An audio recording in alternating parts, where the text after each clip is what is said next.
மாற்றம் வீடியோனா சொல்லுடா செல்ஃபி கப்பாப்பா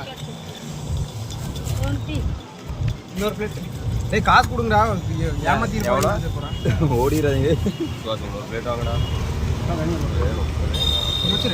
ஒன்றும் இல்லை 10 ரூபா வேணும் சரி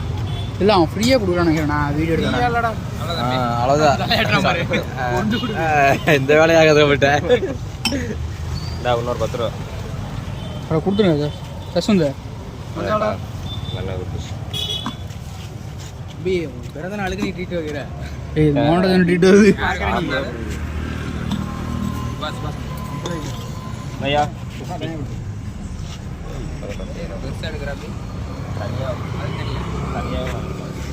வீட்டுக்கு வாங்கி போகிறத பார்த்து மசாலா